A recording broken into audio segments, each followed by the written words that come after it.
રાજકોટ શહેરમાં જે ગેરકાયદેસર વ્યાજના ધંધા કરતા છે લોકો, આ લોકોને જે લોકો ત્રાસેલા છે, આ લોકોને સાથે એક લોક દરબાર કરવામાં આવ્યા। આ લોક દરબારમાં આ લોકોને જુદા જુદા જે સંસ્થાઓ છે, ફાઇનાન્શિયલ ઇન્સ્ટિટ્યુશન છે, બેંક છે, સરકારશ્રીને જે યોજનાઓ છે, આ બાબતમાં આ લોકોને સમજ આપવામાં આવ્યા અને જે કંઈ સમસ્યાઓ હતા આ લોકોને આ સાંભળવામાં આવ્યા। પછી આ લોકોને જે કોઈ ગેરકાયદેસર વ્યાજ ધંધાવાળાને ચક્કરમાં ફસાઈ ગયા હશે, આ માટે કાયદેસર કાર્યવાહી કરવા માટે અરજી આપવા માટે સમજ આપવામાં આવ્યા અને આગળ ભવિષ્યમાં આ લોકો આવા ચુંગલમાં નહીં ફસાય, આના ફેમિલીવાળા કે આને બીજા અડોશી પડોશીને આ મુજબ સમજ કરે તે માટે અને વિગતવારને જુદા જુદા યોજનાઓને જાણકારી આપવામાં આવ્યા।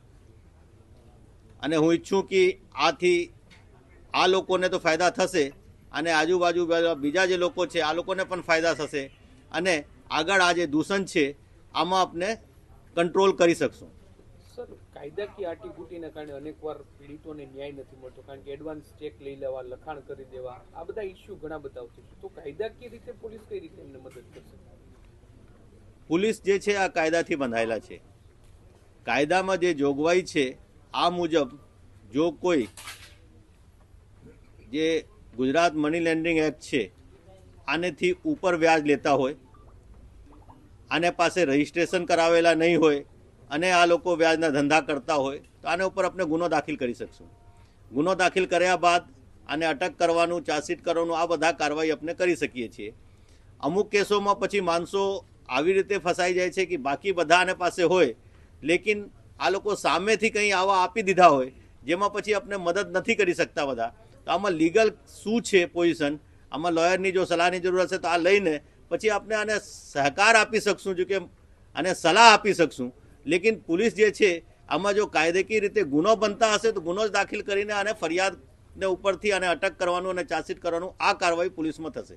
હજુ પણ પોલીસ છે તે ફરિયાદ ન લેતી હોવાની ઘણા બધા અરજદારોની રજૂઆત છે, આ માટે આપ શું કહેશો? નહીં, આમાં જે ગુનામાં ફરિયાદ બનતા હશે આપને દાખલ કરશું। આપને જેવી રીતે માહિતી આપ્યા, ગયા વખતે પણ 60 અરજી આવી રીતે આવ્યા હતા અને 60માંથી 47માં ગુનો દાખલ થયા છે। જે બાકી અરજીઓ છે આના ઉપર કદાચ ગુનો નહીં બન્યા હશે અથવા અમુક વખતે આ પણ થાય છે કે પોલીસમાં ફરિયાદ થઈ જાય પછી સમાધાન થઈ જાય તો પછી પાછળથી ગુનો દાખલ નહીં થાય આ લોકોને, તો કદાચ આને કારણે નહીં થયા હશે। લેકિન શું કારણે આ બાકી 13 રહી ગયા છે આ એનાલિસિસ કરવાનું હજી બાકી છે। લેકિન 47માંથી 47માં તો ગુનો દાખલ થયા છે ગયા વખતે પણ, અને આમાં 65 જેટલા જે છે આરોપીઓ અટક પણ કરવામાં આવ્યા છે અને 2 આરોપીને પાસામાં પણ અટક કરવામાં આવ્યા છે। તો કાર્યવાહી તો ગયા વખતે પણ થયા છે અને આવી જ રીતે આ વખતે પણ આ ડ્રાઈવ જે છે 1 મહિના સુધી ચાલવાના છે।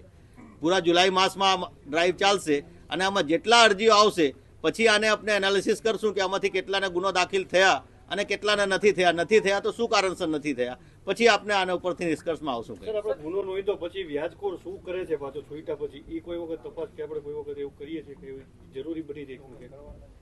ચલો, આ તમારા સજેશન સારા છે, આપણે એક વખત જોઈ લઈશું। કારણ કે પછી કારણ કે ધંધામાં પાછો જાય છે છૂટીને, કારણ કે આની કે લાંબી એવી બધી હોતી નથી, તો પછી એ શું કરે છે સર, એ પણ જોવાની એક જરૂરિયાત લાગે છે। નહીં, તમારી સલાહ સાચી છે, જો કે આના ઉપર આપણે જોઈશું આગળ।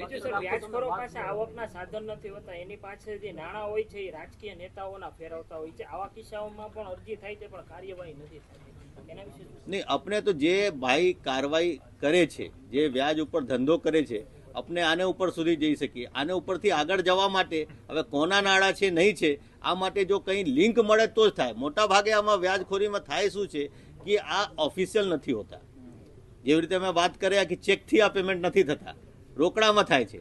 રોકડામાં થાય તો આ કોના નાણાં છે આ પ્રૂફ કરવામાં થોડી તકલીફ પડે છે। બાકી હા, જે ભાઈએ વ્યાજ ઉપર નાણાં આપ્યા છે આ તો આને તો કે આપણે કબજેમાં લઈ શકીએ, લેકિન આ નાણાં આ ભાઈને કોણ પાછળથી આપી રહ્યા છે જ્યાં સુધી આપણી પાસે એવિડન્સ નહીં હોય ત્યાં સુધી કાર્યવાહી નહીં કરી શકશે।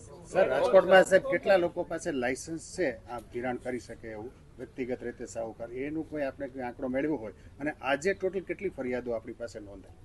હજી આને ટોટલ કરવાનું બાકી છે, કારણ કે આ કાઉન્ટર અહીંયા પોલીસ સ્ટેશન વાઇઝ આપણે બનાવ્યા હતા ફરિયાદ લેવા માટે. પછી આ બધા પોલીસ સ્ટેશન વાળા ભેગા થશે પછી આજે કેટલા ફરિયાદ થઈ આપણે માહિતી મળી કેટલા જશે. લોકો પાસે લાયસન્સ છે એવું કઈ વિગત આપણે મેળવી છે? આ લાયસન્સ જે છે રજિસ્ટ્રાર પાસેથી મળતા હશે જો કે તો ત્યાંથી પછી આ વિગત આપને મળી શકશે. એક અરજદારે અત્યારે આપને રજૂઆત કરી હતી કે ભોગાભાઈ ભરવાડ પોલીસ 2022 થી ધક્કા ખવડાવે ફરિયાદ નથી લે ધમકાવે છે, તો શું એની સામે કઈ કાર્યવાહી? એક વખત જોઈ લઈએ આને શું ફરિયાદ છે. આપણી સામે જ અત્યારે નહીં, આ રજૂઆત છે, લેકિન આને ફરિયાદ શું છે આ ફરિયાદ જોવા પડે કે આને ફરિયાદમાં શું તથ્ય છે નહીં છે, આના ઉપરથી શું કાર્યવાહી થયા છે. પછી આમાંથી જો કોઈને જો કે બેદરકારી જણાઈ આવશે તો આના ઉપર કાર્યવાહી થશે. પોલીસને આવશે તો થાય. મારું નામ આદિત્ય વસોયા છે. આ લોકોના રિલેટિવ્સ બધા નામાંકિત વ્યક્તિઓ છે. બાર એસોસિએશનના પ્રમુખ નામાંકિત બુકી છે, એમના જમાઈ છે. આ જે મારા આરોપીઓ છે એ લોકો ઘણી વખત અમે Gandhigram police station police commissioner ઘણી વખત ફરિયાદ કરેલી છે, તેમ છતાં આનો કોઈ ઉકેલ આવતો નથી અને વારંવાર રસ્તામાં ધમકી આપે છે જ્યારે મળે ત્યારે. એ તમે તપાસ કરી લેજો બધાય. હું અત્યારે નામ નહીં આપી શકું એમના. નામ તો કહેવા પડે ને મોટા ભાઈ. મેં એની પાસેથી કટકે 8 થી 10 લાખ રૂપિયા લીધેલા હતા, જે મેં એને વ્યાજ પેટે ચૂકવી પણ દીધા છે.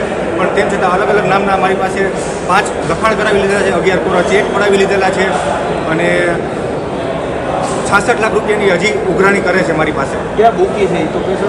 બુકીનું અત્યારે નામ નહીં આપી શકું. કોણ બહારના પ્રમુખ? બાર એસોસિએશનના પ્રમુખ છે રાજકોટના, એમના કાકા. અને એ લોકો એમ કહે છે કે અમારી ઉપર કોઈ ફરિયાદ દાખલ નહીં થાય, અમારો કોઈ વાંકો નહીં કરી શકે, એવી રીતના અમને કહે છે. નામ નહીં આપી શકું. આનો જન્મ મારે 7/1/2021 થયો હતો. ત્યારે 21 દિવસે એમનું હાર્ટ બંધ થઈ ગયું હતું, તો પૂરું જ થઈ ગયું હતું. ડૉક્ટરે એમ જ કીધું હતું કે તમે આને ઘરે લઈ જાઓ, પણ અમે આશા નહોતી મૂકી. તો 10 મિનિટ પછી એનો જીવ આવ્યો, પણ એને મગજમાં એટલું ડેમેજ થઈ ગયું હતું કે એ જમતો નહીં, એને થૂકી ગળે ન ઉતારી શકતો. એના માટે એને મશીન એવું બધું વિકસાવવું પડ્યું હતું. એટલે 6 મહિના સુધી અમે અમૃતામાં રાખ્યો હતો અને 1.5 વર્ષ સુધી અમે ઘરે એની સારવાર રાખી હતી. અત્યારે એની ફિઝિયોથેરાપી અને બધું એની સારવાર ચાલુ છે. એમાં અમારે અત્યારે 25 લાખ જેટલો ખર્ચો તો થઈ ગયો છે અને એમાં મેં એની મૌલિક રાજાણી અને મોહિત રાજાણી પાસેથી અમે 10 લાખ લીધેલા હતા. એમાં મેં 8 લાખ એને પરત કરી દીધા છે. છતાં પણ અમારી ઘરે આવીને એમ કહે છે કે અમને 70 લાખ આપો. આ રીતે માગણી કરીને અમને ધમકી આપે છે અને આજ સુધી અમારી એફઆઈઆર એક વાર દાખલ થઈ નથી. શું કહે છે? તમે જાઓ તો ત્યારે પોલીસ શું કહે છે? ત્યારે એ સમાધાનની વાત કરે. સમાધાનની વાત કરે છે. પોલીસ એવી કરે? હા, સમાધાન કરી નાખો.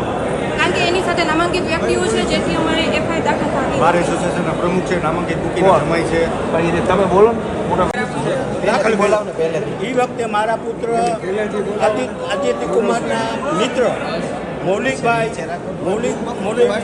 રાજાણી અને મોહિતભાઈ રાજાણીએ મદદ કરવા માટે એને 10 લાખ રૂપિયા આપ્યા હતા. એ 10 લાખના અમે 8 લાખ બેંક મારફત આપી દીધા છે અને 19/2/24ના રોજ મારે ઘરે આવીને એને 70 લાખની માગણી કરેલી, જેથી અમે 20/2/2024ના રોજ ગાંધીગ્રામ પોલીસ સ્ટેશનમાં અરજી આપી આવ્યા છે. કેટલા ટકા વ્યાજ વસૂલ થાય? 5% લેખે વ્યાજ વસૂલ કરતા ટાઈમસર જો ન અપાય તો 5% પેનલ્ટી કરીને 10% વ્યાજ લેતા હતા. આટલા ટાઈમથી તમે આ રીતના પીડાવ છો, અગાઉ ક્યારે રજૂઆત કરી કે અગાઉ ક્યારે પોલીસ ફરિયાદ નોંધવા ગયા હતા તમે? 20/2 જ્યારથી આ અમારી પાસે માગણી શરૂ થઈ 19/2 આવ્યા ઘરે અને 70 લાખની માગણી કરી એટલે 19/2 અમે અરજી કરી આવ્યા હતા પોલીસ સ્ટેશન ગાંધીનગર. મને સીપી સાહેબને આપી દીધી. મુખ્યમંત્રી ભૂપેન્દ્રભાઈ પટેલ અને ગૃહમંત્રી હર્ષભાઈ સંઘવીને રજિસ્ટ્રેટથી મોકલી દીધી હતી. ત્યાર પછી અમે ઘણી વખત મળ્યા. અમારા પોલીસ ગુનો અને એફઆઈઆર દાખલ કરતા નથી. એવી રીતે 3 થી 4 વખત 6/3 28/3 6/3 30/3 એવી રીતે મુખ્યમંત્રી અને ગાંધીનગર હર્ષંઘવી સાહેબને અરજી મોકલી દીધી. પણ એમ છતાં આજની તારીખ સુધી 4 મહિના ઉપર એફઆઈઆર નોંધતા નથી. તમારી પાસે કઈ શેના માટે? 5 પ્રોમિસરી નોટો 4 આરોપીએ 5 કાકા શેના માટે તમે લીધા હતા પૈસા? આ બાળક માટે આ બાળકના પેલા માટે શેના માટે? સારવાર કરવા માટે હે સારવાર કે સારવાર અમૃતામાં 6 મહિના આઈસીયુમાં આ બાળકને રાખવામાં આવ્યો. શું બીમારી તમે બોલશો? હા, ઉભા રહેજો.